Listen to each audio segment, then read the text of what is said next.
1997 is a Russian mystery visual novel developed by Tenran Digital Studio and Rusura Interactive and published by the former on PC and Nintendo Switch in 2023. In this game we follow Anton, a teenager living in the fictional town of Kuznetsk, Russia. Kuznetsk.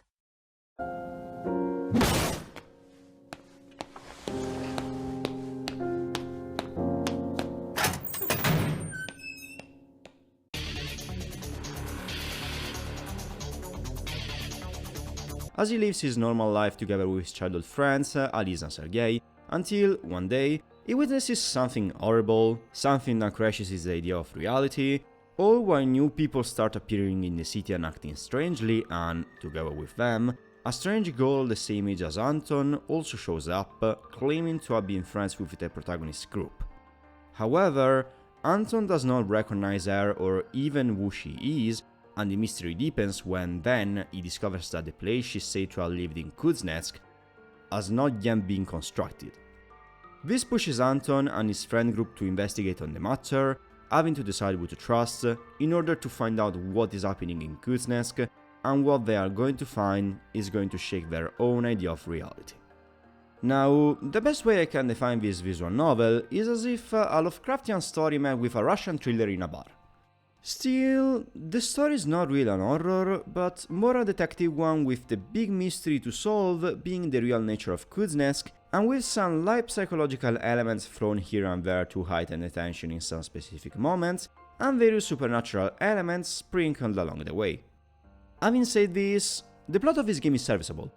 It's not that deep of a mystery, to be honest, as if you have a bit of fantasy and experience when it comes to predicting stories, you can kind of guess where the entire thing is going since basically the start, when they narrate you the legend that surrounds the lake near Kuznetsk, but the idea behind this whole game is interesting enough to keep the player engaged throughout its whole duration. The game also does a somewhat good job at trying to move forward the story, at least for what concerns the first part of it, with the introduction of chapters, additional mysteries, etc. that indeed make the player feel compelled to move forward. However, here also start the problems. In fact, this game has an insane love for red herrings, or better, for introducing hooks that basically never get expanded upon and are left in the dust, or sub-stories that don't matter at all in the general economy of the game. An example of this is the entire character arc of Daria, one of the protagonist's friends, which basically has no real reason to be present, if not to add some events to the game, and is used to give a choice whose answer is so evident that even Bocelli will see that.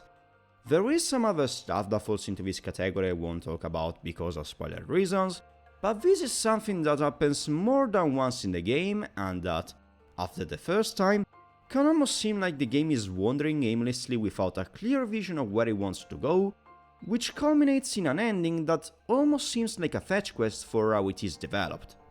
Linked to this, there is also a little pacing problem that emerges in the second part of the novel, where it really seems like the game is trying to rush to a resolution, as if it doesn't really know what else to add to a mystery that, according to it, has almost exhausted all of its resources, while not really having done that. This is because there is one part of the mystery that, while it gets resolved during its course, could have been better developed and, most importantly, explained. I think this is one of the biggest problems people have when dealing with the supernatural and writing about it. By its nature, the supernatural doesn't really have an explanation, otherwise it would not be itself, but by not offering a satisfying outlook on the phenomenon, it can lead to the entirety of it being deemed not well constructed, undercooked, or worse. I think this game somewhat suffers from this problem. While the supernatural things have some sort of explanation, for the majority of times, it is also not an extremely satisfying one for what concerns some key elements of the plot, which weakens an otherwise interesting idea and, in the process, leaves a sour aftertaste in the mouth of the player. This especially concerns the true endings. I say this because this game consists only of two good endings, aka the true ones, who differ only on one particular detail, so not that much of a difference between them, and of several bad ones, which are extremely easy to miss and do not really add that much, if not some gory scenes and some sieges exclusive to them, where the specific problem I basically based my previous talk about actually appears. It has had an explanation before in the game, but I think it is not satisfactory enough to actually be considered a good device to render the ending something more than just a banal and classic happy ending. Now, the characters of this game are nothing exceptional. First of all, the cast is relatively small, a sounded decision for such a short visual novel, but there is to note that the secondary chapters are often used only as plot devices or to add some flavor when, in reality, they don't serve much outside of it and thus do not really get anything outside of a simplistic characterization. An example of this are the two new people that arrive in Kuznetsk or the old Baba of the village, while for the flavor observation we can take Sergei's mother and Alisa's father as examples. The main cast of this game is composed by 4 characters: Anton, Alisa, Sergei, and the mysterious girl I mentioned in the summary. Anton is a normal teenager who knows how to manipulate his friends into doing what he wants, has been friends with Alisa and Sergei since they were children, and is somewhat righteous. Alisa is a troublemaker, having been involved in mischief and stealing since she was young, which made her have troubles with her father, a local policeman. She is in love with Anton, he is extremely impulsive, a hot-headed and sarcastic person, and she is chronically unable to stay silent. Sergei is a somewhat cowardly person, easily moved by Anton into doing things he doesn't want to do, but this is only at the start. Later on he becomes a completely different person, but that's all I'm going to say about it. Finally, the mysterious girl is somewhat of an airhead and sheltered girl, has seemingly feelings for Anton, antagonizes a lot with Arisa, and not that much else really. All of them don't get an extremely deep characterization and end up being somewhat forgettable in the end, but they do their dirty job and work in the context of this visual novel, so while they are nothing impressive, they work, and that's the most important thing in the end. Still, more could have been done under this aspect, both for the main cast and for the secondary characters, though the scope of the visual novel is limited enough to make this missing of ulterior characterizations acceptable. However, if there is a thing that could have been improved, is the dialogues. Now, generally they are of a good quality, their writing is not the problem here. No, that is the fact that, sometimes, the characters' banter is completely out of place. For example, later in the game the group infiltrates a particular structure and here you will think that, because they are running the risk of getting caught, they will shut up and do their mission stealthily. Instead, they just talk and shout all of the time, partaking in a useless banter that serves nothing if not to highlight the absurdity of the fact that they are bantering about future stuff during an important mission. Yeah, this was a choice I did not understand. You would think that they are intelligent enough to know that they should shut up and just proceed with their mission, but no, they decide to fight for absolutely nothing. This is something that could have been absolutely cut and nothing would have changed.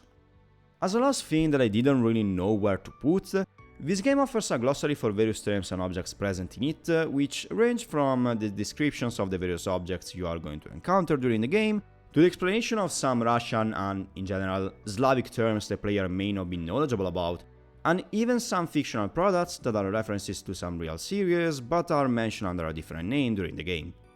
This is an appreciable little thing if you want to know the meaning of some terms, though I think the majority of references are self-explanatory and didn't really need a glossary entry, but you can also totally skip it if you are not interested in them.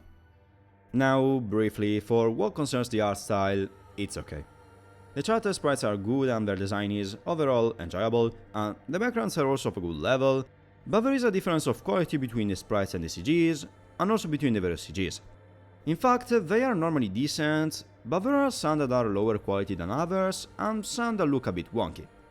As for the music, it's okay, nothing memorable, but it does its job during the game.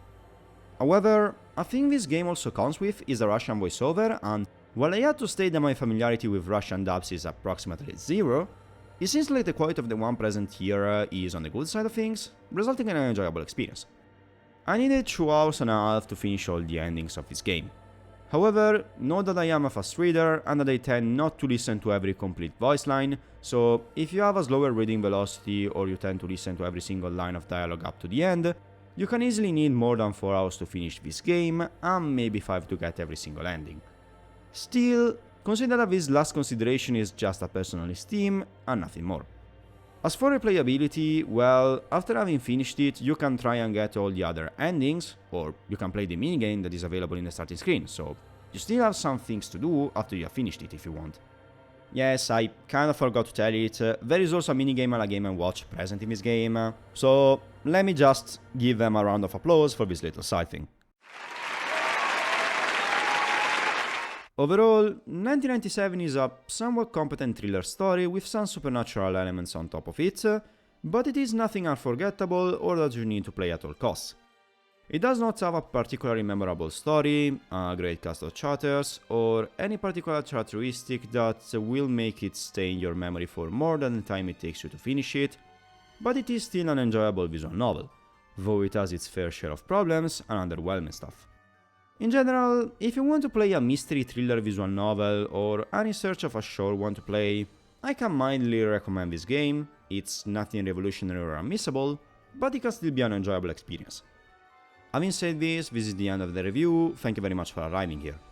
I don't really have much to say, if not, well, all the usual stuff that YouTubers say, so I just hope you have a great day. This is all from SigmaOni, and I'll see you all in my next video.